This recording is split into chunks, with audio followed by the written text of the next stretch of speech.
Hoje eu tenho um assunto importante para falar com vocês que afeta milhões de pessoas em todo o mundo: a síndrome do intestino irritável. Embora a síndrome do intestino irritável seja uma condição complexa, há evidências crescentes de que a dieta desenvolve um papel crucial no controle dos seus sintomas. No vídeo de hoje, vamos explorar a relação entre síndrome inflamatória intestinal e dieta, e também do impacto da redução do consumo de açúcar nessa doença que é tão comum. Eu sou Luciana Haddad, médica livre docente pela USP e cirurgiã do aparelho digestivo. Vem comigo aplicar a ciência de forma prática para melhorar a sua vida. A causa da síndrome inflamatória intestinal não é clara, mas pode estar relacionada com um cólon ou um sistema imunológico extremamente sensível. De acordo com pesquisas de 2021, de 7 a 16% da população apresenta sintomas de síndrome do intestino irritável. Ela é mais frequente em mulheres e em jovens. E as pessoas que têm a síndrome do intestino irritável, em geral, apresentam sintomas mais leves. No entanto, algumas têm sintomas bastante significativos que atrapalham e muito a qualidade de vida diária. E quais seriam esses sintomas? Os principais sintomas da síndrome inflamatória intestinal são dor de estômago ou cólica abdominal, que em geral acontece depois da ingesta alimentar. A pessoa refere um inchaço, um aumento do volume abdominal e esse desconforto relacionado à barriga inchada. Em relação ao hábito intestinal, que é a nossa ida ao banheiro, podem ter os dois extremos, desde diarreia, que é aquelas fezes mais amolecidas e que podem acontecer de forma repentina, como constipação.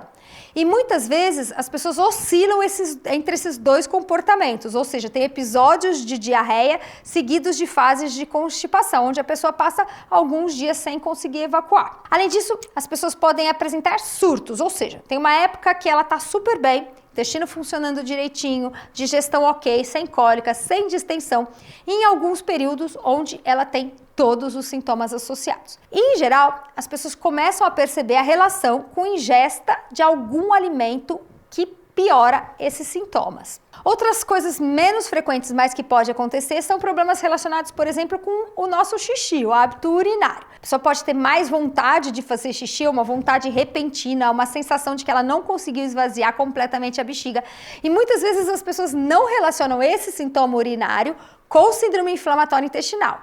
E faz exame, por exemplo, para verificar a infecção urinária, não tem nada, e na verdade isso está relacionado com a síndrome inflamatória intestinal. Bom, o diagnóstico dessa síndrome não é tão simples e uma coisa fundamental é excluir outras doenças, por exemplo, doença celíaca, doença inflamatória intestinal. Muitos médicos vão pedir sim endoscopia e colonoscopia, além de exames para excluir, por exemplo, a doença celíaca ou alguma outra intolerância. Então, lógico, se você tem esses sintomas, é importante sim uma avaliação médica, principalmente para excluir outras doenças e fazer um diagnóstico mais assertivo. E tem alguns fatores de risco. E tem um estudo bem interessante de 2017 que relacionou quais são os fatores de risco para a síndrome inflamatória intestinal. E são eles: ter tido uma intoxicação alimentar prévia, ser do sexo feminino, ter feito uso de antibióticos e ter sintomas de depressão ou, principalmente, ansiedade. E aí, vamos para os fatores desencadeantes, que isso é uma das peças-chaves para diagnosticar, mas principalmente para controlar os sintomas da síndrome inflamatória intestinal, o que hoje é chamado de gatilho. Esse estudo de 2021 mostrou que estresse e ansiedade é um gatilho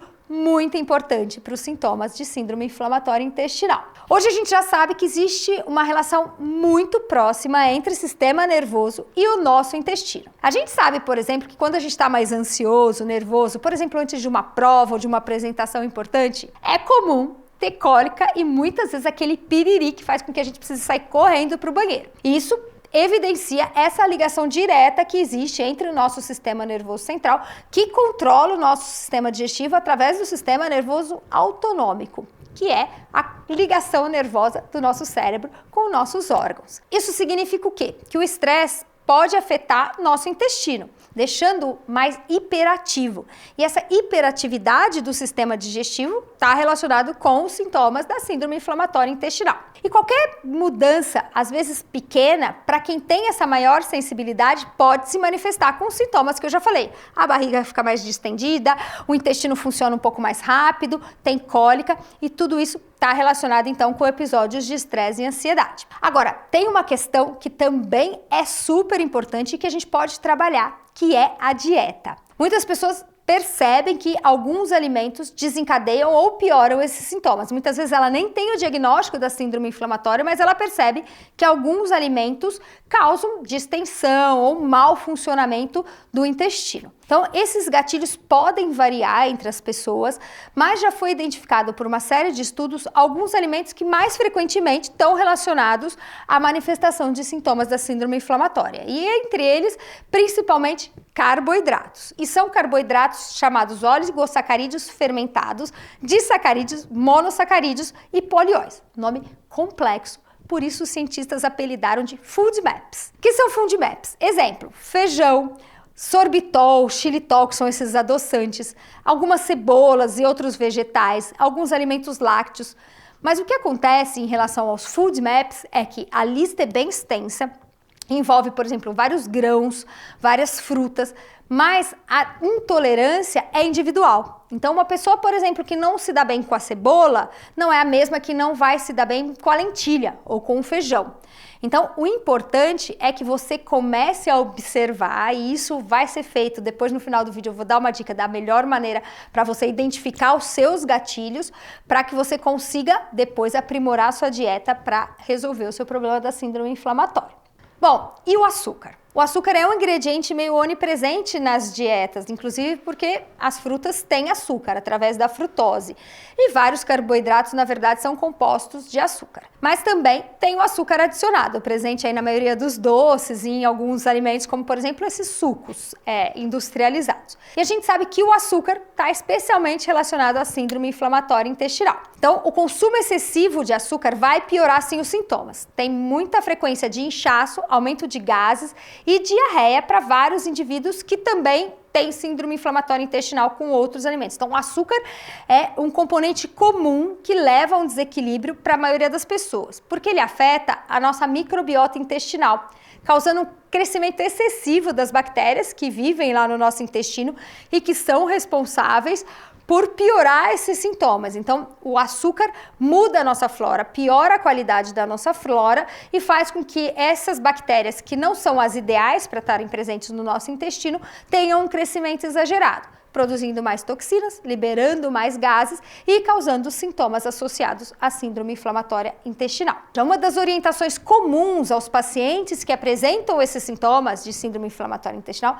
é reduzir a ingestão de açúcar e principalmente tentar evitar qualquer açúcar adicionado, né? Então, manter principalmente os açúcares que são importantes por conta de micronutrientes de verduras e frutas, mas reduzir qualquer açúcar adicionado, seja num doce, seja numa bebida açucarada. Ao invés de fazer uso de açúcar, a orientação é aumentar a ingesta de alimentos integrais, ricos em fibras e caprichar, obviamente, em produtos que tenham uma qualidade nutricional mais interessante. Outras considerações interessantes para quem tem sintomas de síndrome inflamatória intestinal. O açúcar, como a gente já falou, é comum para a maioria das pessoas e ajuda no alívio dos sintomas, mas existem outros gatilhos e sensibilidades que são individuais, daquela lista dos alimentos que a gente chama de alimentos food maps, que são carboidratos. Como é que a gente vai fazer então para identificar qual é o alimento que está piorando o nosso sintoma? Bom, a orientação é manter um diário alimentar e, por um tempo, anotar realmente quais são os alimentos que você consumiu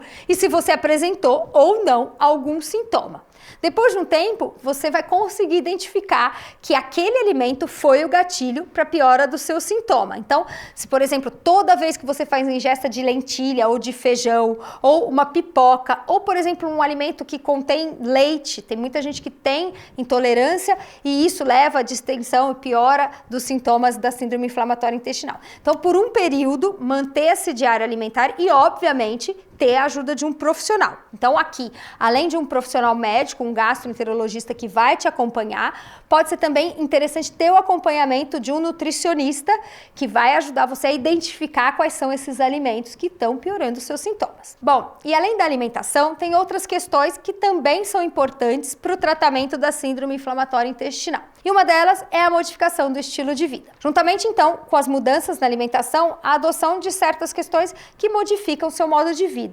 que ajudam a controlar os sintomas de maneira bastante eficaz. São elas: atividade física regular, técnicas para gerenciamento de estresse, e a gente sabe que existe, por exemplo, meditação e outras maneiras de redução do estresse no nosso dia a dia.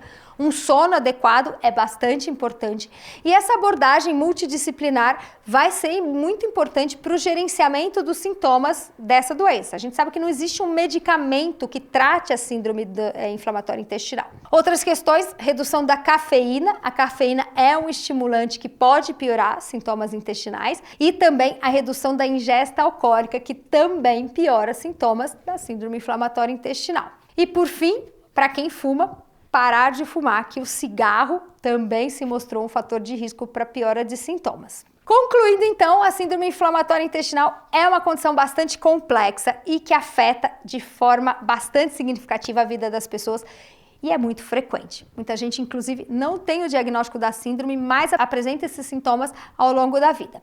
Embora não exista um tratamento único que funcione para todas as pessoas, é muito importante controlar os sintomas. E o controle dos sintomas é baseado principalmente na redução da ingesta de açúcar, na identificação de outros alimentos gatilhos para a sintomatologia e de mudanças comportamentais que vão fazer parte desse plano personalizado que vai reduzir os gatilhos e muitas vezes controlar de forma total os sintomas que você apresenta.